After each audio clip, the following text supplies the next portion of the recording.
Sebelum belajar kita berdoa dimulai.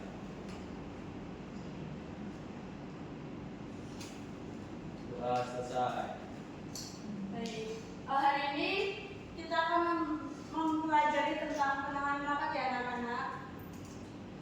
Nah, sebelum kita memasuki materi pada siang hari ini, sebenarnya ibu tanya, siapa yang hari ini udah belajar materi yang ibu kirim kemarin? Budi.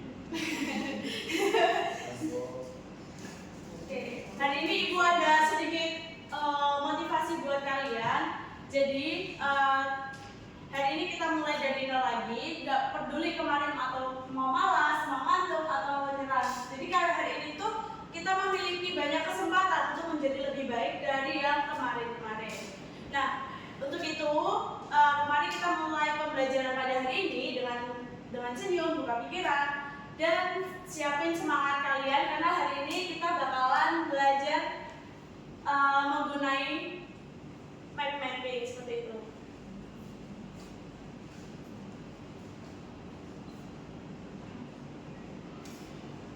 Nah, sebelum kita memasuki materi pada siang hari ini, ibu mau tanya, dari kalian ada nggak sih yang pernah mengikuti rapat, waktunya ngaret banget, dan itu perasaan kalian gimana dan dampaknya apa? Ada yang mau menjawab? Baik, Mbak Aisyah. Pernah ibu karena ngaret, jadinya rapatnya nggak efektif dan selesainya molor banget. Baik, jawaban yang baik. Ada lagi?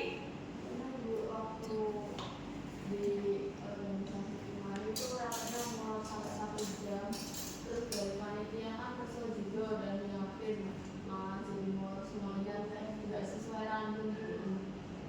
Baik, benar banget jawaban dari Mbak Aisyah dan Mbak Anissa. Jadi dampaknya rapat ini, kalau misalnya kita datangnya nggak tepat waktu, terus ngaret, terus dampaknya itu kita dapat waktu yang kita punya itu terbuang sia-sia. Jadi waktu yang sia-sia itu bisa kita menggunakan untuk hal yang baik, malah terbuang sia-sia seperti itu. Selanjutnya untuk tujuan pembelajaran kita pada siang hari ini, yang pertama itu kita dapat mengidentifikasi permasalahan yang terjadi dalam penanganan rapat. Yang kedua adalah menganalisis langkah-langkah yang harus dilakukan sekretaris sebelum, selama, dan setelah rapat. Dan yang terakhir itu adalah menyusun solusi dan strategi perbaikan dari kasus penanganan rapat yang kurang efektif.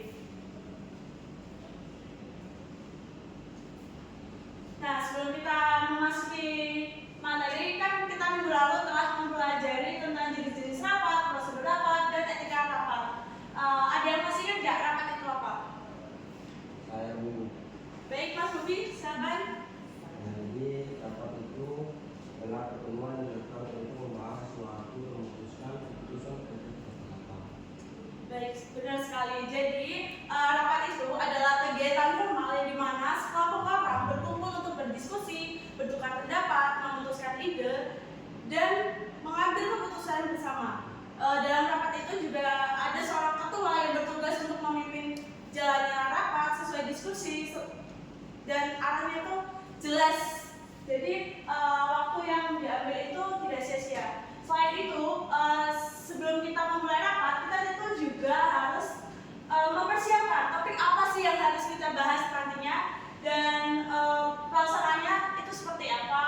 Terus tindak lanjut dari hasil diskusi yang akan kita lakukan ke depannya itu seperti apa. Nah, selain ada prosedur, kita juga ada mempelajari tentang etika rapat. Nah, dalam rapat itu kita ada etika berpakaian, etika berpendapat, etika berbicara, dan masih banyak lagi. Selanjutnya kita akan masuk ke sesi diskusi. Kita akan mempelajari studi kasus yang sudah ibu buat. Nah, nanti ini kita bagi menjadi 3 kelompok.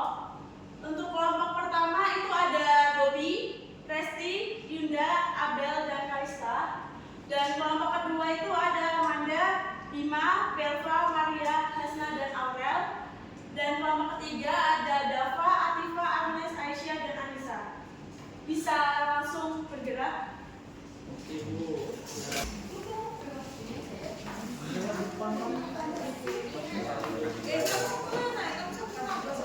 Oh iya, di sini.